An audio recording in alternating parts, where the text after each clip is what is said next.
Marie Dubois avait 66 ans. Elle assistait aux funérailles de son mari Robert. C'était le jour le plus triste de sa vie.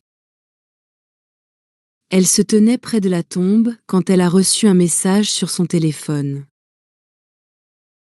Le message venait d'un numéro inconnu. Les mots étaient terribles et surprenants. Le message disait que Robert était vivant. Il expliquait que l'homme dans le cercueil n'était pas vraiment Robert. Marie ne pouvait pas croire ces mots. Ses mains tremblaient beaucoup. Elle a répondu au message immédiatement. Elle voulait savoir qui envoyait ces messages étranges. La réponse est arrivée très vite. La personne mystérieuse a écrit qu'elle ne pouvait pas dire son nom.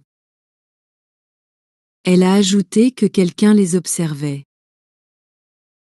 Puis elle a écrit quelque chose de choquant. Elle a dit à Marie de ne pas faire confiance à ses fils. Marie regardait ses deux fils, Claude et Marc. Ils se tenaient près du cercueil avec des expressions calmes. Quelque chose semblait bizarre dans leur comportement. Leurs larmes ne paraissaient pas vraies. Leur câlin était froid comme la glace. Marie avait passé 42 ans avec Robert. Il était son partenaire, son refuge et sa raison de vivre. Marie et Robert s'étaient rencontrés quand elle avait 24 ans. C'était dans la petite ville de Beaumont. Ils avaient grandi dans les mêmes quartiers pauvres. Marie nettoyait des maisons pour aider sa mère malade. Robert réparait des bicyclettes dans un petit magasin. Ils étaient pauvres, mais ils étaient heureux ensemble. Ils avaient quelque chose de précieux que l'argent ne pouvait pas acheter. Robert avait parlé à Marie pour la première fois un mardi matin. Elle marchait vers le marché dans sa robe verte usée. Robert était sorti de son magasin avec les mains sales. Il lui avait souri avec timidité. Marie était tombée amoureuse de lui immédiatement. Cette conversation était devenue des rendez-vous romantiques. Ensuite, ils avaient fait des promesses d'amour éternel. Finalement, ils s'étaient mariés dans une cérémonie simple. Les premières années étaient difficiles pour le jeune couple. Ils vivaient dans une petite maison avec un toit en métal. Quand il pleuvait, ils mettaient des casseroles partout pour attraper l'eau. Mais ils étaient contents de leur vie. Robert travaillait du matin au soir dans son magasin. Marie cousait des vêtements pour les femmes de la ville. Quand Claude était né, Marie pensait que son cœur allait exploser de bonheur. C'était un beau bébé avec les grands yeux de son père. 2 ans plus tard, Marc était arrivé aussi. Il était aussi parfait que son frère. Marie les élevait avec tout son amour. Elle sacrifiait ses propres besoins pour eux. Robert était un père merveilleux. Il emmenait les garçons à la pêche le dimanche. Il leur apprenait à réparer des choses avec leurs mains. Il leur racontait des histoires avant de dormir. Mais les choses ont commencé à changer quand les garçons ont grandi. Claude était très ambitieux dès son jeune âge. Il demandait souvent pourquoi il vivait si modestement. Il voulait savoir pourquoi il n'avait pas de voiture comme les autres familles. Marc suivait toujours l'exemple de son frère aîné. Quand Claude a eu 18 ans, Robert lui a offert un travail au magasin. Claude a rejeté l'offre avec mépris. Il a dit qu'il ne voulait pas se salir les mains comme son père. Il voulait devenir quelqu'un d'important. Ces mots ont beaucoup blessé Robert. Il ne l'a jamais dit à Marie directement. Mais elle le voyait assis sur le porche le soir. Il regardait les étoiles avec un air triste. Son fils avait rejeté non seulement son travail, mais aussi toute sa façon de vivre.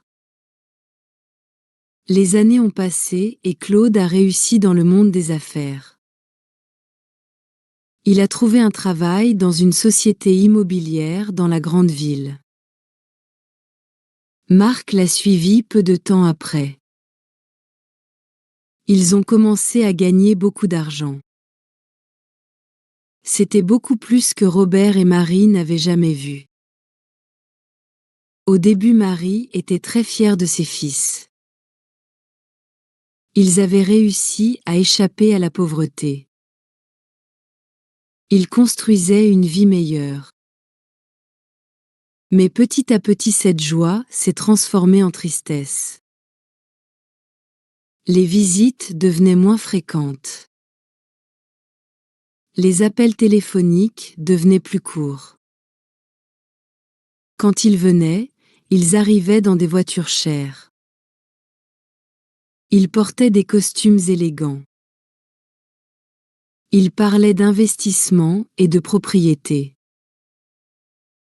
Ils regardaient leurs parents avec un mélange bizarre de pitié et de honte. Claude a dit à sa mère qu'elle et Robert devaient déménager dans un meilleur endroit.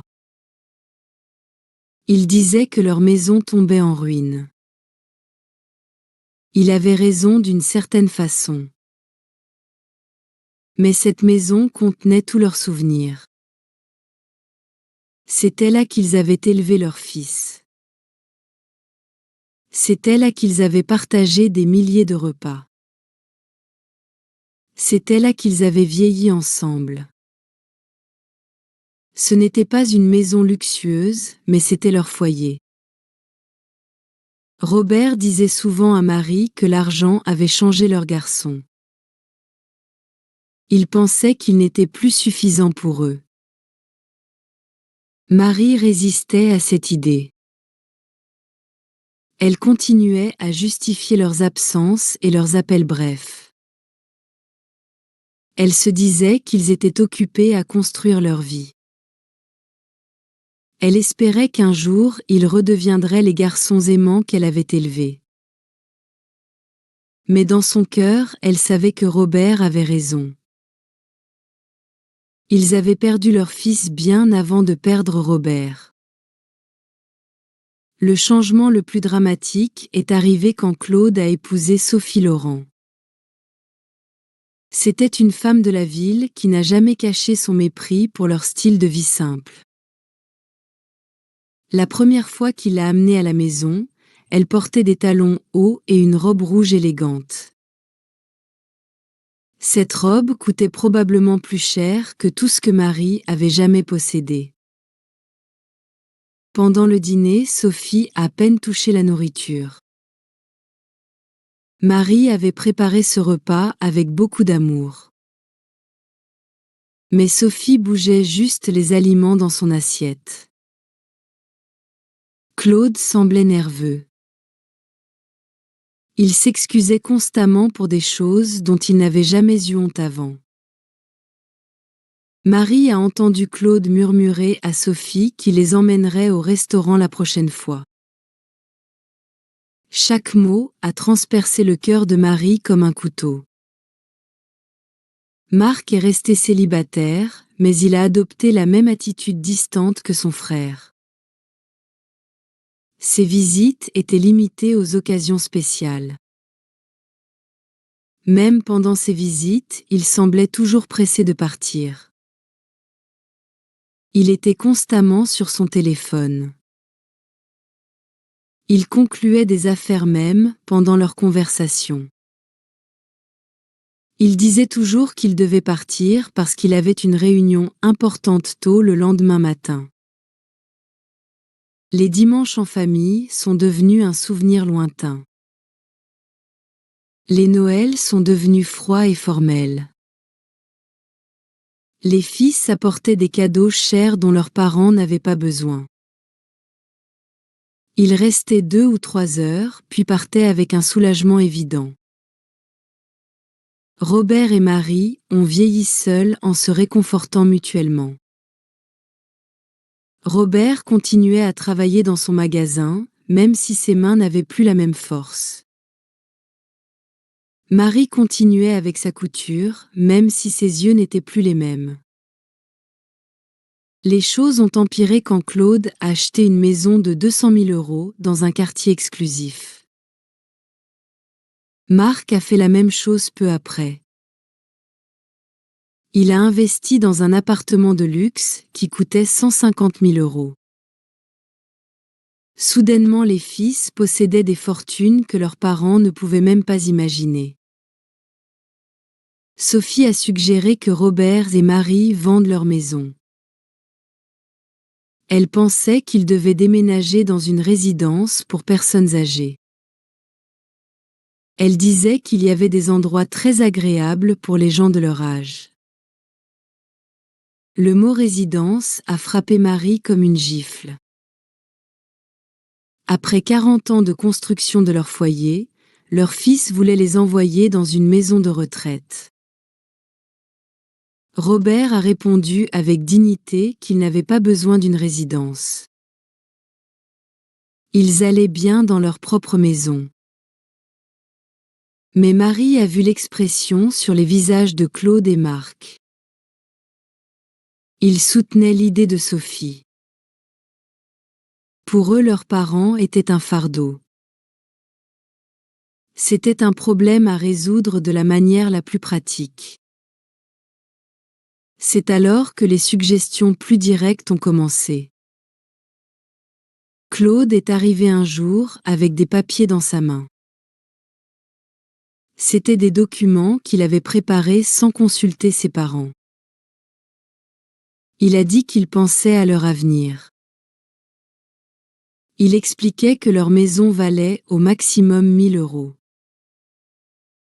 S'il la vendait, il pourrait ajouter de l'argent pour qu'ils puissent déménager dans un meilleur endroit.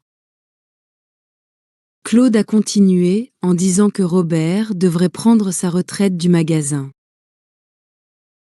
Il avait déjà 70 ans et il était temps de se reposer. Robert l'a regardé avec une tristesse infinie.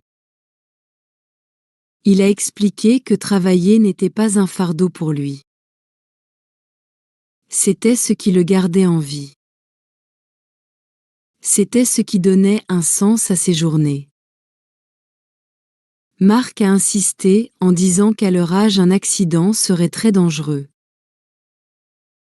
Leurs mots semblaient attentionnés, mais Marie sentait quelque chose de plus derrière eux.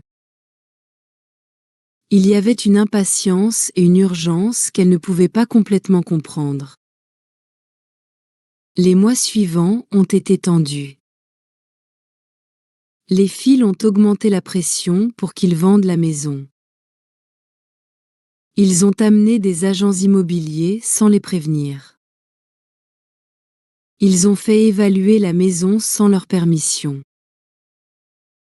Ils ont même commencé à parler de ce qui serait le mieux pour tout le monde. Claude leur a dit pendant un dîner particulièrement inconfortable que Sophie et lui avaient décidé d'avoir des enfants bientôt. Ils auraient besoin d'aide avec les dépenses. Si Robert et Marie vendaient la maison et déménageaient dans un endroit plus petit, cet argent pourrait être un héritage anticipé. Un héritage anticipé. Claude demandait leur héritage pendant qu'ils étaient encore en vie. L'audace de cette demande a laissé Marie sans voix. Robert est resté calme, mais Marie a vu sa mâchoire se crisper. Il a dit à ses fils que quand Marie et lui mouraient, tout ce qu'ils avaient serait à eux. Mais pendant qu'ils étaient vivants, leur décision leur appartenait. Marc a répliqué avec une dureté que Marie n'avait jamais vue chez lui auparavant.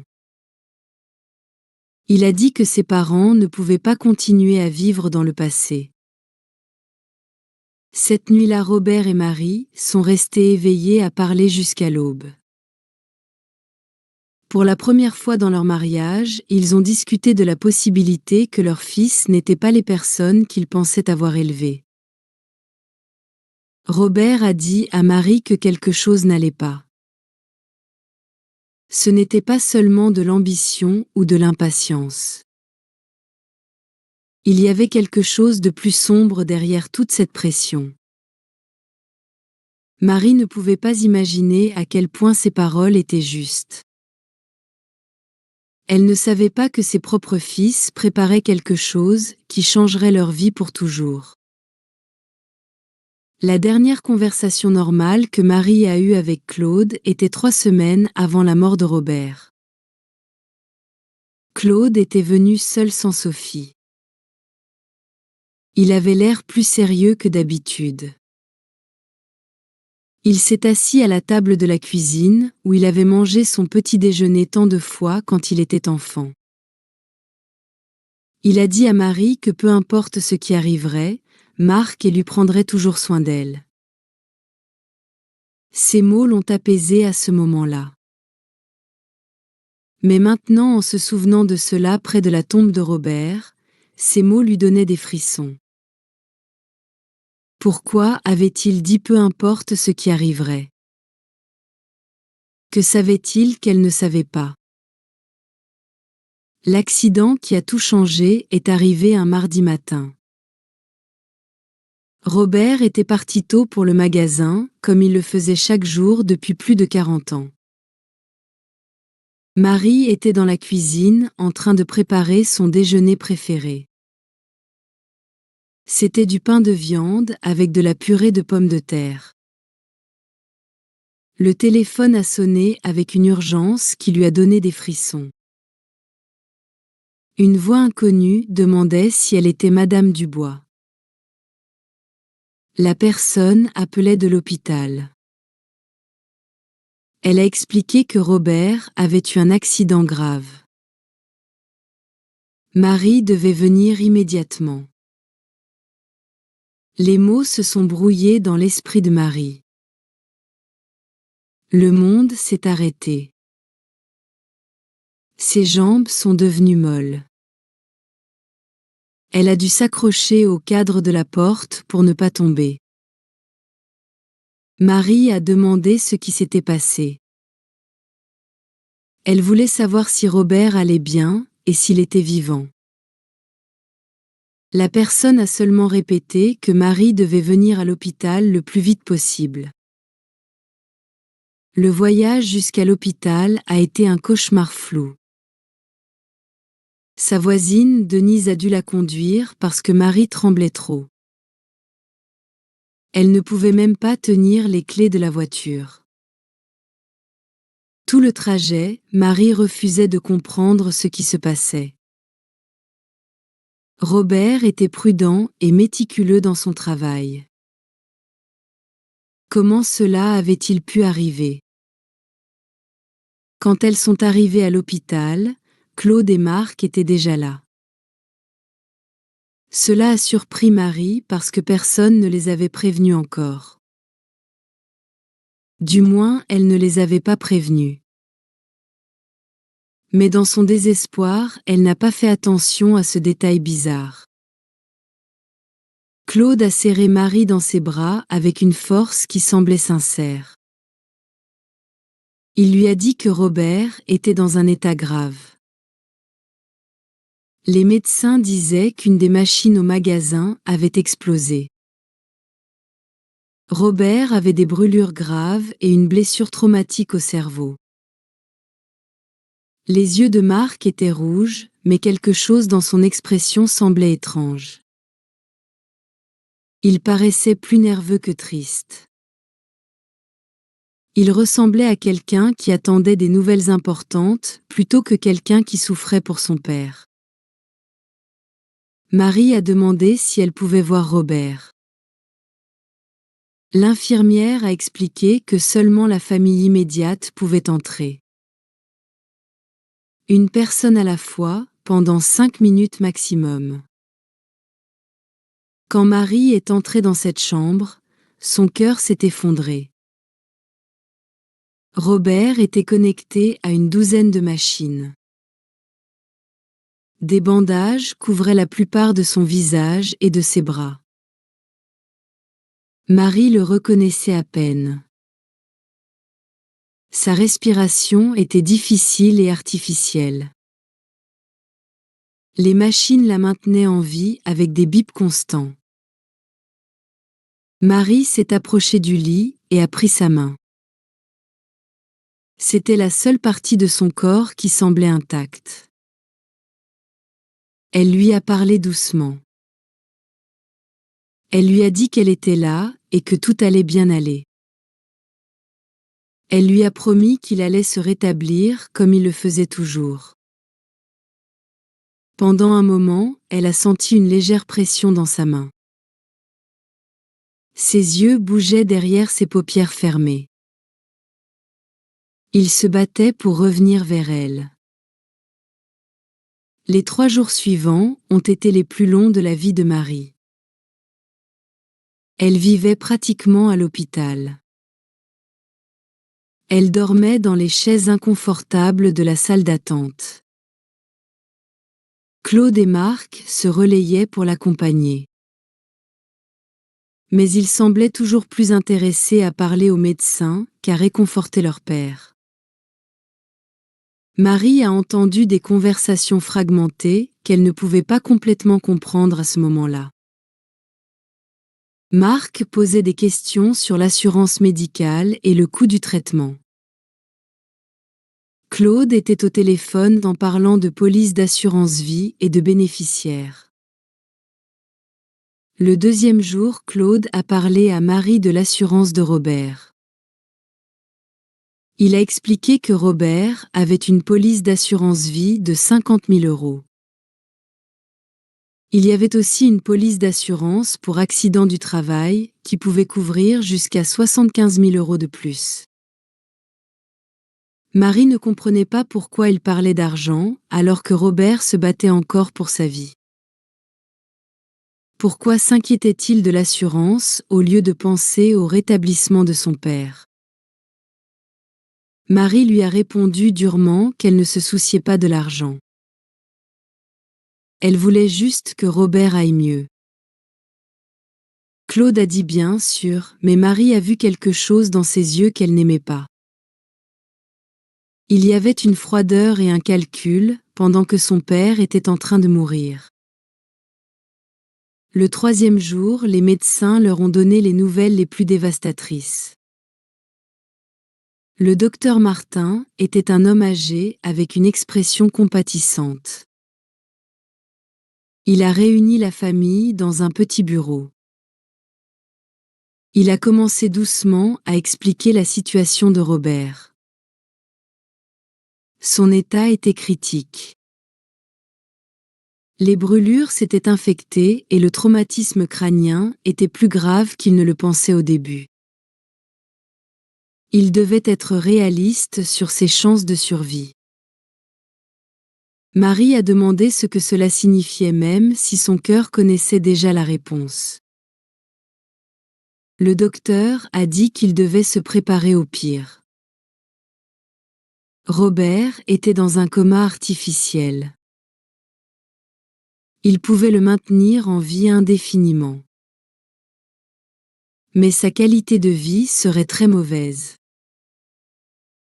Il était très improbable qu'il retrouve jamais sa conscience. Le monde de Marie s'est effondré autour d'elle. 42 ans de mariage et toute une vie construite ensemble disparaissaient comme de la fumée. Marie a dit qu'elle voulait tout essayer. Peu importait le coût ou le temps nécessaire. Mais Claude a échangé un regard avec Marc qui a profondément troublé Marie. Claude a dit à sa mère qu'il devait être pratique. Il pensait que Robert ne voudrait pas vivre comme ça. Robert avait toujours dit qu'il ne voulait jamais être un fardeau pour personne. Marie a explosé avec une colère qu'elle ne savait pas avoir. Elle a crié que Robert était leur père et non pas un fardeau. C'était l'homme qui les avait élevés et qui avait travaillé toute sa vie pour leur donner le meilleur qu'il pouvait. Marc a ajouté qu'il devait aussi penser à Marie. Les factures médicales allaient être énormes. Elles pourraient épuiser toutes leurs économies. Encore une fois, il s'agissait d'argent. Son mari était en train de mourir et il calculait les coûts. Cette nuit-là, Marie était seule dans la chambre d'hôpital. Elle a pris la main de Robert et lui a parlé comme s'il pouvait l'entendre. Elle lui a dit qu'elle ne savait pas quoi faire. Les médecins disaient qu'il n'y avait pas d'espoir, mais elle ne pouvait pas le laisser partir. Elle ne pouvait pas imaginer sa vie sans lui.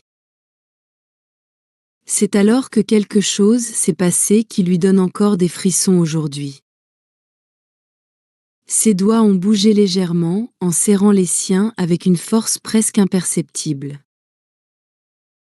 Ses lèvres ont bougé comme s'il essayait de dire quelque chose. Mais aucun son n'est sorti. Marie a appelé les infirmières désespérément. Elle leur a dit qu'il réagissait et qu'il essayait de parler. Mais quand elles sont arrivées, Robert était retourné à son état précédent. L'infirmière a vérifié les moniteurs et a secoué la tête. Elle a expliqué qu'il y avait parfois des spasmes musculaires involontaires. Cela ne signifiait pas qu'il était conscient. Mais Marie savait ce qu'elle avait ressenti. Robert avait essayé de communiquer avec elle. Il s'était battu pour lui dire quelque chose d'important. 2 jours plus tard tôt le vendredi matin, les alarmes des machines se sont déclenchées. Les lumières clignotaient partout. Les infirmières se sont précipitées vers la chambre de Robert. Marie dormait dans le couloir quand le bruit l'a réveillée. Elle a couru vers la chambre en criant. Les médecins ont travaillé pendant 40 minutes pour essayer de le réanimer. Mais c'était inutile. À 4h37 du matin, Robert a été officiellement déclaré mort. La douleur que Marie a ressentie à ce moment était physique. C'était comme si son cœur avait été arraché de sa poitrine. Elle s'est effondrée près de son lit en serrant son corps encore chaud dans ses bras. Elle refusait d'accepter qu'il était parti pour toujours. Claude et Marc sont arrivés à l'hôpital 1 heure après la mort de leur père. Ils semblaient préparés comme s'ils avaient attendu cet appel. Ils ont apporté des papiers, des documents et des numéros de téléphone pour des services funéraires. Claude a dit qu'ils avaient déjà parlé à une entreprise de pompes funèbres. Ils pouvaient venir chercher le corps ce matin-là. Marc a ajouté qu'ils avaient contacté l'assurance et que le processus de réclamation était déjà en cours. Comment pouvaient-ils être si efficaces et si organisés 1 heure seulement après avoir perdu leur père? Comment pouvaient-ils être si froids? Quelque chose n'allait vraiment pas. Mais le chagrin de Marie était si intense qu'elle ne pouvait pas penser clairement. Les funérailles ont été programmées pour le lundi suivant. Claude s'est occupé de tous les arrangements sans vraiment consulter Marie. Il a choisi le cercueil le plus simple et le service le plus court. C'était comme s'il voulait terminer tout cela aussi vite que possible. Quand Marie s'est plainte de ne pas être incluse dans les décisions, Claude a dit que c'était ce que Robert aurait voulu. Il voulait quelque chose de simple sans histoire. Mais Robert méritait mieux que cette hâte indécente de l'enterrer et de l'oublier. C'était à ce moment exact debout, près de la tombe de son mari, que le téléphone de Marie a vibré. C'était un message d'un numéro inconnu. Le message disait que Robert était vivant et que ce n'était pas lui dans le cercueil. Le cœur de Marie s'est arrêté. Les lettres dansaient devant ses yeux comme si elle avait des hallucinations.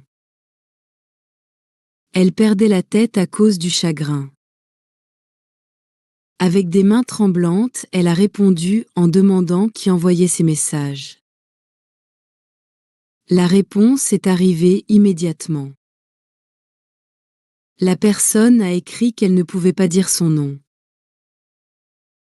Elle a ajouté que quelqu'un les observait. Puis elle a dit à Marie de ne pas faire confiance à ses fils. Le téléphone est tombé des mains de Marie comme s'il brûlait. Marie ne pouvait pas sortir ces messages de sa tête sur le chemin du retour. Était-il possible que quelqu'un jouait une blague cruelle au pire moment de sa vie? Ou y avait-il vraiment une possibilité que Robert soit vivant? Mais s'il était vivant, qu'y avait-ils enterré? Et s'il n'était pas vivant, qui connaissait assez de détails sur leur vie pour écrire quelque chose de si spécifique sur leur fils? Cette nuit-là, seule dans sa maison qui ressemblait maintenant à une tombe, Marie a revu chaque détail des derniers jours. L'accident de Robert avait été étrange depuis le début. Selon Claude, une machine avait explosé dans le magasin. Mais Robert connaissait chaque vis et chaque fil de cet endroit. Il était méticuleux sur l'entretien et obsédé par la sécurité. De plus, comment ses fils étaient-ils arrivés à l'hôpital si rapidement si personne ne les avait prévenus? L'hôpital avait appelé Marie en premier. Elle était le contact d'urgence. Comment savait-il l'accident avant elle? Et puis il y avait l'argent. Dès le premier jour, Claude et Marc avaient parlé de police d'assurance et de bénéficiaires. C'était comme s'ils avaient attendu ce moment et s'y étaient préparés. Marie a décidé de vérifier les papiers de Robert. Dans son vieux bureau en bois, il gardait tous ses documents importants dans une boîte en métal. Elle a trouvé la police d'assurance vie de 50 000 € dont Claude avait parlé. Mais il y avait quelque chose qu'elle ne se rappelait pas. La police avait été mise à jour juste 6 mois plus tôt. La couverture était passée de 5 000 à 50 000 €. Pourquoi Robert avait-il augmenté son assurance vie? Il n'avait jamais mentionné ce changement à Marie. Et plus important encore, qui lui avait suggéré de le faire. Marie a continué à chercher. Elle a trouvé quelque chose d'encore plus troublant. C'était une police d'assurance pour accident du travail qu'elle ne connaissait pas. Elle avait été achetée juste 2 mois avant sa mort. 75 000 € en cas de mort accidentelle au travail. 125 000 € au total. C'était une fortune pour une famille comme la leur. C'était aussi une somme assez tentante pour quelqu'un sans scrupules. Son téléphone a vibré à nouveau. C'était un autre message du même numéro inconnu. Le message disait de vérifier le compte bancaire et de voir qui avait déplacé de l'argent. Cette fois, Marie n'a pas hésité. Cette personne, qui qu'elle soit, connaissait trop de choses pour être un farceur.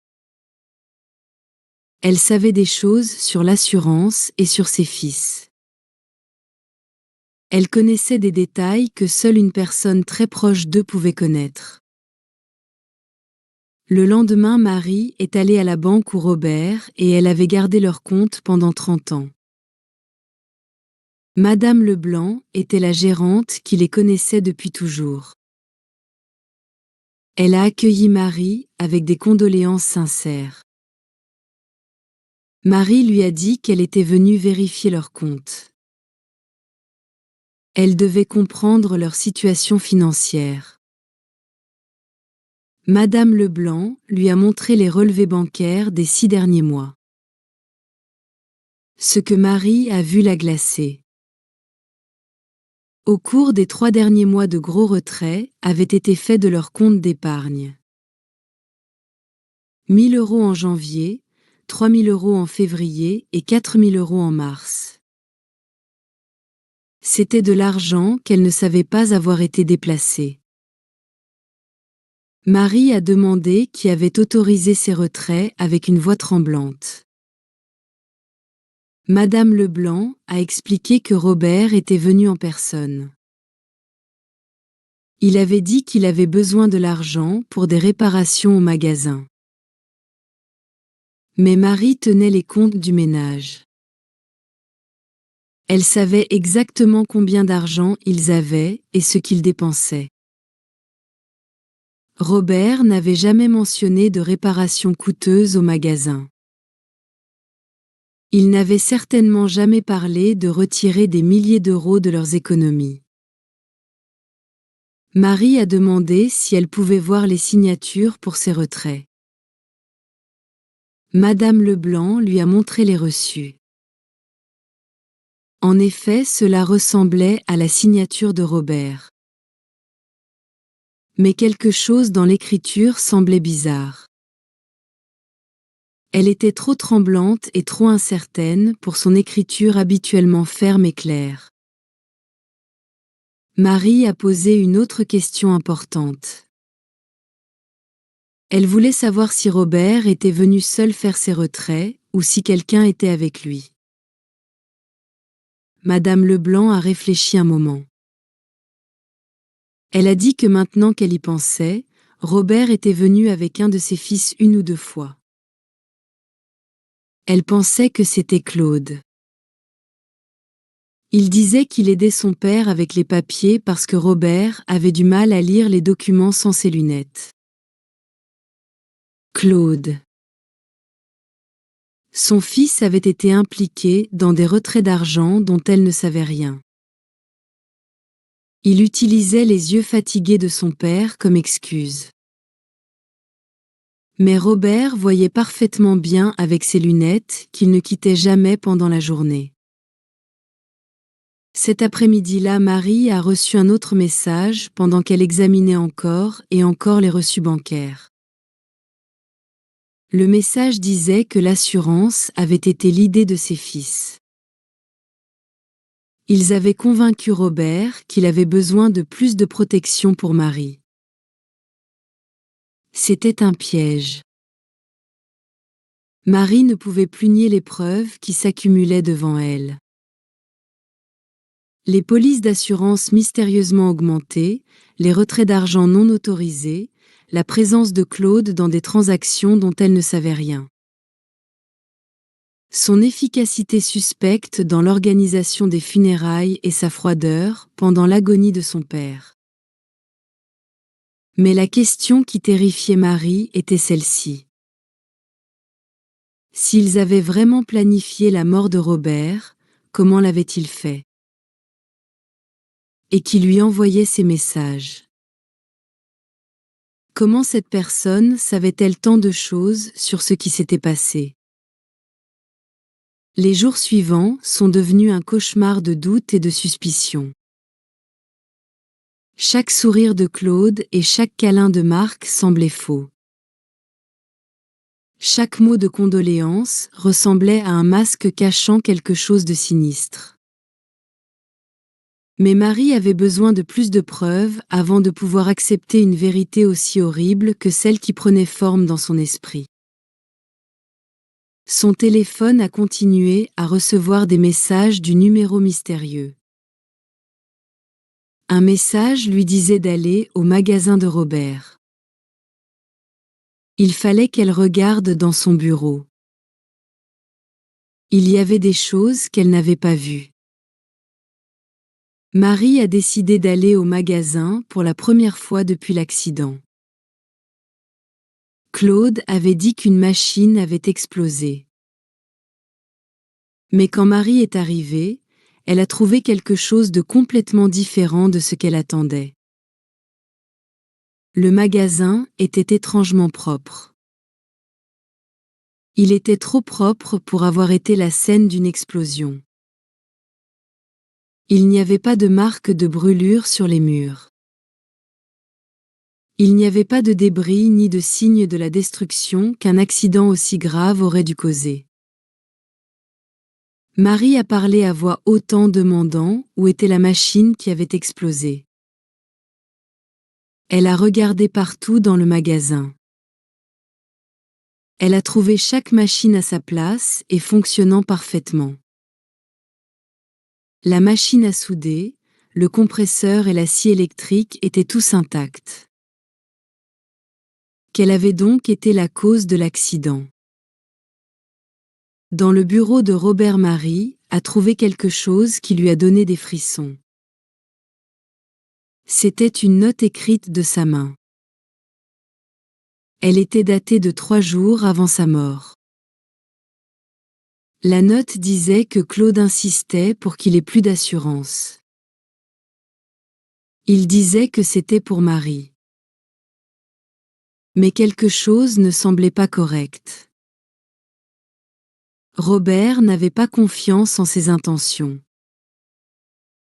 Sous cette note, il y en avait une autre. Marc lui avait apporté des papiers à signer. Il disait qu'il servait à moderniser le magasin. Mais Robert ne comprenait pas de quoi il s'agissait. Pourquoi toute cette hâte? Son mari avait eu des soupçons. Il avait deviné les mauvaises intentions de leur fils. Mais il était mort avant de pouvoir lui en parler. Marie a continué à chercher. Elle a trouvé une enveloppe scellée avec son nom dessus. Elle l'a ouverte avec des mains tremblantes. C'était une lettre de Robert. Il commençait par écrire « Ma très chère Marie ». Il disait que si elle lisait cela, cela signifiait que quelque chose lui était arrivé.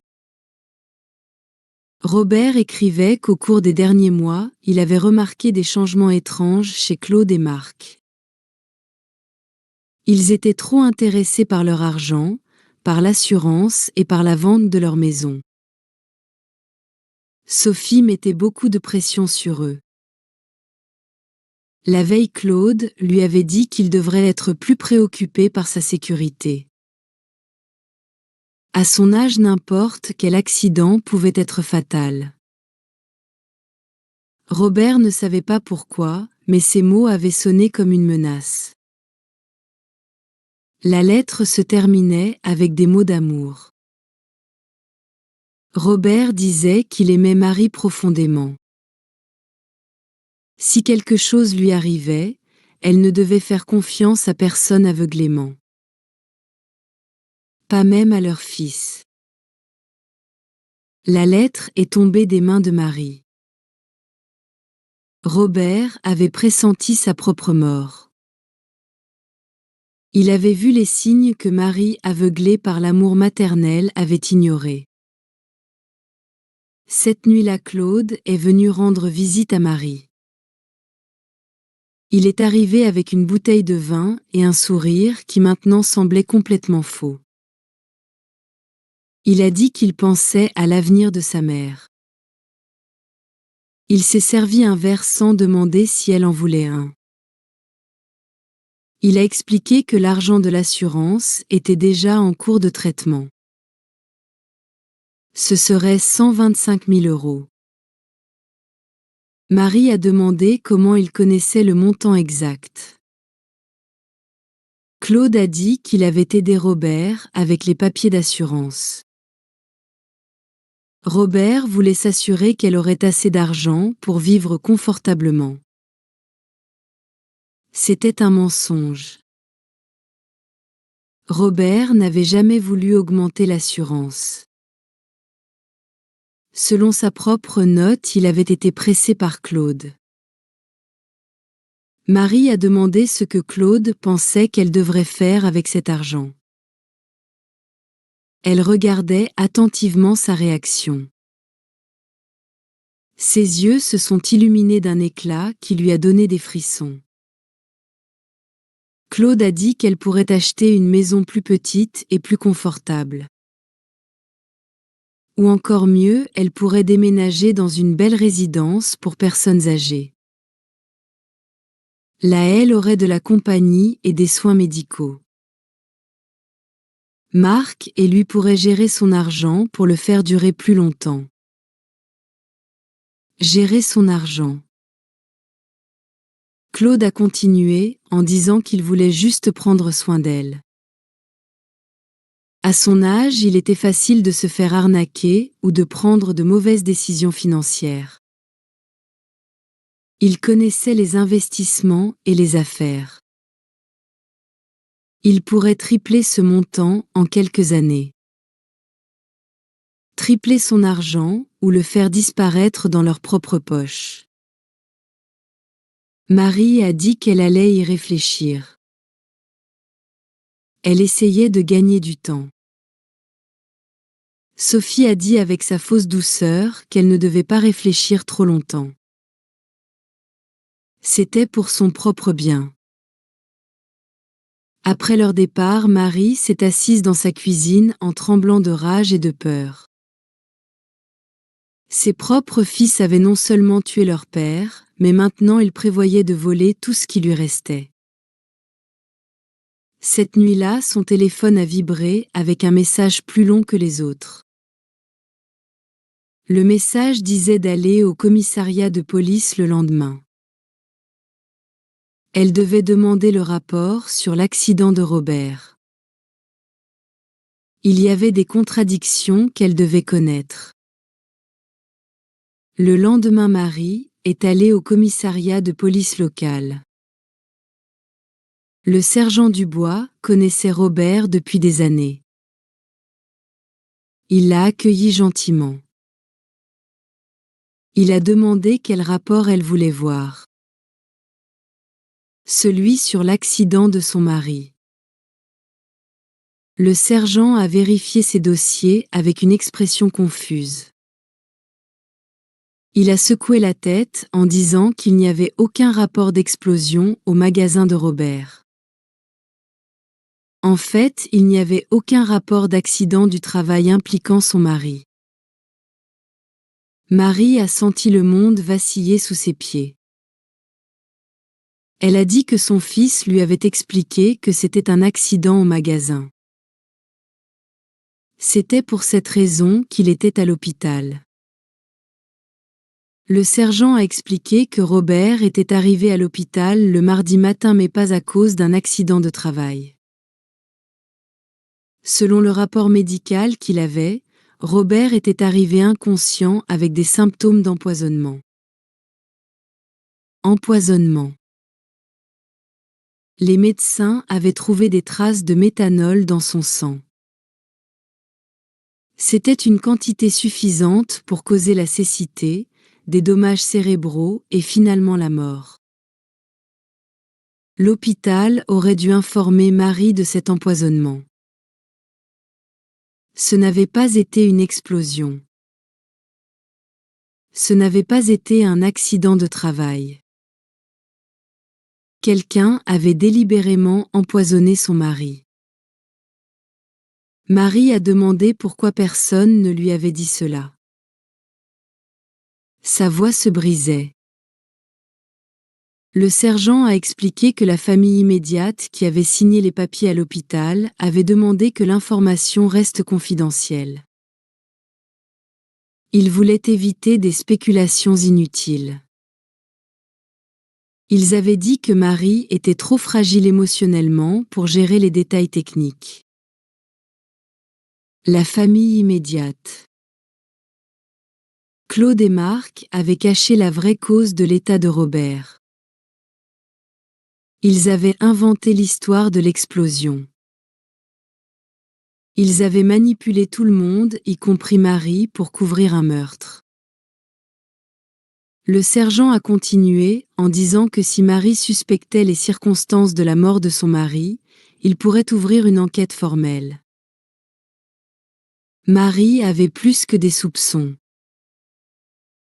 Elle était certaine que ses propres fils avaient assassiné leur père pour de l'argent. Cet après-midi-là, Marc est venu à la maison avec un bouquet de fleurs. Il avait le même faux sourire que Claude. Il a demandé comment elle allait. Il disait qu'elle avait l'air fatiguée. Marie a répondu qu'elle allait bien. Elle pensait juste à l'avenir. Marc a dit que c'était bien. Claude et lui avaient parlé ensemble.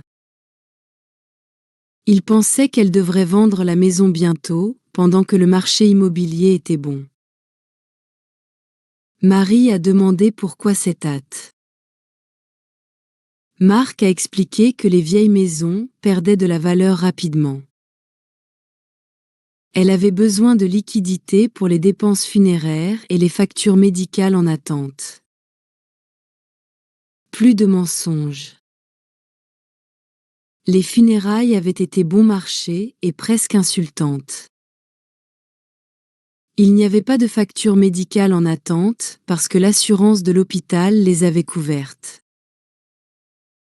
Marie a regardé Marc directement dans les yeux. Elle lui a dit qu'il savait que son père n'était pas mort d'un accident de travail. Pendant une fraction de seconde, elle a vu la panique dans son expression. Mais il s'est repris rapidement. Il a demandé de quoi elle parlait. Marie lui a dit qu'elle était allée au commissariat. Il n'y avait aucun rapport d'explosion au magasin de Robert. Cette fois la panique était plus évidente. Marc a dit qu'elle ne devrait pas faire des choses comme ça. Ils allaient la confondre. Le chagrin lui montait à la tête. Marie lui a demandé si le chagrin lui montait à la tête ou s'il lui avait menti. Marc s'est levé brusquement en renversant le café qu'elle lui avait servi. Il a dit qu'elle avait besoin de se reposer. Il parlerait quand elle serait plus calme.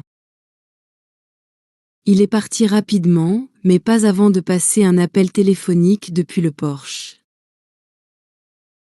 Marie ne pouvait pas entendre les mots, mais le ton était urgent et inquiet. Cette nuit-là, Marie a reçu le message le plus révélateur. Le message disait que Claude et Marc viendraient ensemble le lendemain. Ils essaieraient de la convaincre qu'elle était folle. Ils diraient que le chagrin lui faisait imaginer des choses. Elle ne devait pas les croire. Et elle ne devait rien prendre de ce qu'il lui offrait à manger ou à boire. Le lendemain, la prédiction du message s'est réalisée exactement comme prévu. Claude et Marc sont arrivés ensemble à sa maison, accompagnés de Sophie. Ils avaient des expressions de préoccupation exagérées. Ils avaient aussi un sac de pâtisserie de la boulangerie du centre-ville. Claude a commencé avec une voix sucrée, en disant qu'ils étaient très inquiets pour elle. Les voisins leur avaient dit qu'elle agissait bizarrement. Denise disait qu'elle parlait toute seule et qu'elle ne mangeait pas bien. Denise n'avait jamais dit cela. C'était juste un autre mensonge dans leur collection grandissante. Marc a ajouté que Sophie avait apporté ses pâtisseries préférées. Ils avaient fait du café spécial de la marque qu'elle aimait. Marie se souvenait des mots du message. Elle ne devait rien prendre de ce qu'il lui offrait. Il était possible qu'il prévoyait de l'empoisonner, elle aussi comme ils avaient empoisonné Robert. Marie a dit merci, mais qu'elle avait déjà pris son petit déjeuner. Sophie a insisté avec un sourire qui n'atteignait pas ses yeux. Elle disait que Marie devait bien manger. Elle avait perdu beaucoup de poids depuis la mort de Robert. Marie a répété fermement qu'elle allait bien. Claude a échangé un regard significatif avec Marc. C'était le même regard qu'ils avaient partagé à l'hôpital quand le médecin avait donné le pronostic de Robert. Claude s'est assis plus près de Marie. Il lui a dit qu'il voulait lui parler de quelque chose d'important. Marc et lui avait consulté des médecins sur son comportement récent. Son comportement. Claude a continué en parlant des questions étranges qu'elle posait et des visites au commissariat. Il mentionnait son obsession avec des détails sans importance sur Robert. C'était normal après une si grande perte, mais cela pouvait être dangereux si ce n'était pas traité. Marc a hoché la tête gravement. Il a dit qu'ils avaient parlé au docteur Laurent. Apparemment, c'était courant pour les personnes âgées de développer de la paranoïa après avoir perdu un partenaire. Surtout les femmes de son âge. Paranoïa. Il l'accusait d'être folle parce qu'elle découvrait leurs mensonges. Marie a dit avec toute la fermeté qu'elle pouvait rassembler qu'elle n'était pas paranoïaque. Elle posait juste des questions qu'elle aurait dû poser dès le début. Claude l'a défiée en demandant quelles questions. Marie a énuméré ses découvertes. Pourquoi il n'y avait pas de rapport de police pour l'accident supposé de Robert? Pourquoi le magasin était parfaitement propre s'il y avait une explosion? Pourquoi Claude avait retiré 5 000 € de leur compte sans rien lui dire? Le silence qui a suivi était assourdissant. Tous les trois échangeaient des regards de panique mal dissimulés. Marc a finalement dit que ces choses avaient des explications simples. Robert avait retiré cet argent pour des réparations qu'il voulait faire en secret comme surprise pour elle. Quelle surprise! Claude a menti en disant que Robert voulait rénover la maison. Il avait embauché des ouvriers pour réparer le toit et peindre les murs. Il voulait que ce soit une surprise pour son anniversaire. Si c'était vrai, où étaient les ouvriers et les matériaux? Pourquoi personne en ville ne connaissait cette rénovation supposée? Claude a continué au sujet du rapport de police. Il a dit que tous les accidents de travail ne nécessitaient pas de rapport. Surtout quand ils se produisaient sur une propriété privée. Plus de mensonges. Le sergent Dubois avait été très clair. Tout accident de travail avec des blessures graves nécessitait un rapport officiel. Sophie est intervenue avec une voix douce mais condescendante. Elle a dit qu'il voulait juste prendre soin de Marie. C'était pourquoi il pensait qu'il serait mieux qu'elle déménage dans un endroit avec attention médicale spécialisée. Une maison de retraite. Claude a corrigé en disant que c'était une maison de soins spécialisée pour les personnes qui traversaient un deuil compliqué. Ils avaient des psychologues, des infirmières et des activités pour la garder occupée. Marc a ajouté qu'en attendant il pourrait s'occuper de vendre la maison et de gérer l'argent de l'assurance. Toutes ces choses compliquées qu'elle ne devrait pas avoir à gérer dans son état actuel. C'était le plan complet. La déclarer mentalement incompétente, la mettre dans une maison de retraite et prendre le contrôle de tout son argent. D'abord, ils avaient assassiné Robert pour l'argent de l'assurance. Maintenant, ils voulaient la voler elle aussi. Marie a demandé ce qui se passerait si elle refusait. Claude a demandé pourquoi elle refuserait. Il voulait juste ce qui était le mieux pour elle. Marie a répondu que c'était sa maison. C'était là qu'elle avait construit sa vie avec Robert. C'était là qu'elle les avait élevés. Marc a dit avec un soupir exagéré qu'elle ne pouvait pas vivre dans le passé pour toujours. Robert était parti. Elle devait l'accepter et avancer. Marie a dit qu'elle l'avait accepté. Mais cela ne signifiait pas qu'elle allait donner sa vie et son argent. Le masque de préoccupation a commencé à se fissurer sur les visages de ses fils.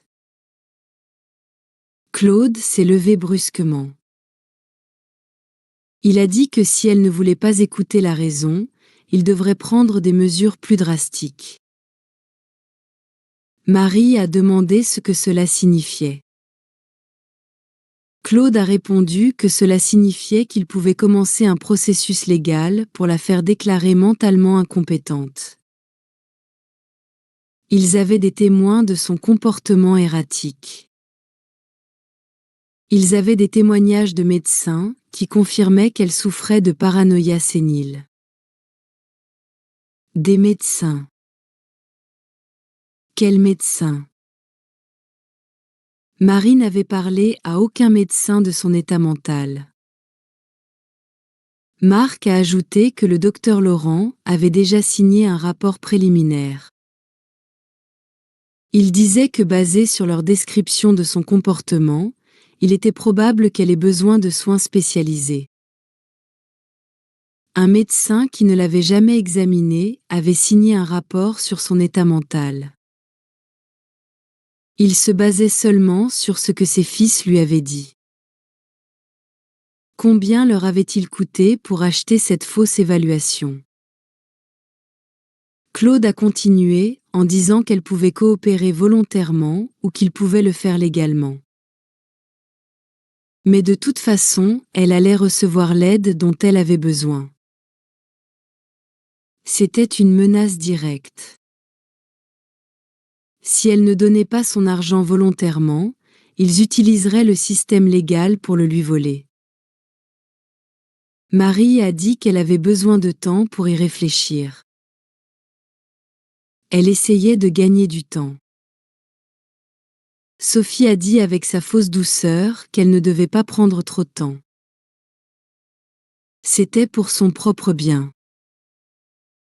Après leur départ, Marie s'est assise dans sa cuisine en tremblant de rage et de peur. Ses propres fils avaient non seulement assassiné leur père, mais maintenant ils prévoyaient de voler tout ce qui lui restait. Cette nuit-là, son téléphone a vibré avec un message plus long que les autres. Le message disait qu'il venait de Pierre Moreau, un enquêteur privé. Robert l'avait embauché 3 semaines avant sa mort parce qu'il était méfiant envers Claude et Marc. Ils avaient empoisonné Robert avec du méthanol mélangé dans son café du petit déjeuner. Pierre avait des preuves audio de leur conversation où ils planifiaient tout.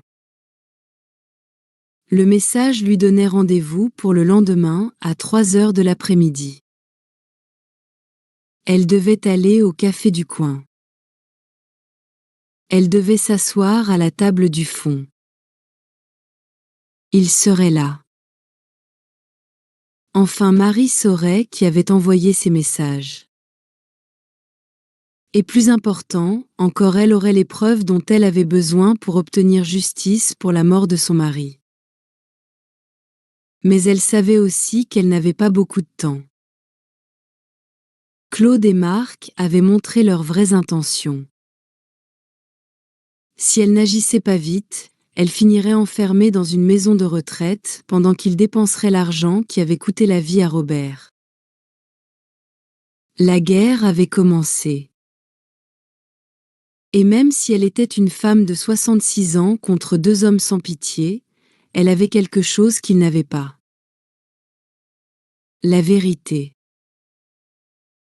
Et la vérité tôt ou tard trouve toujours un moyen de sortir. Cette nuit-là, pour la première fois depuis la mort de Robert, Marie a souri. Elle savait que son mari n'était pas mort en vain. Sa prudence, son instinct et sa décision d'embaucher un enquêteur privé allaient lui permettre d'obtenir justice. Claude et Marc avaient gravement sous-estimé leur mère.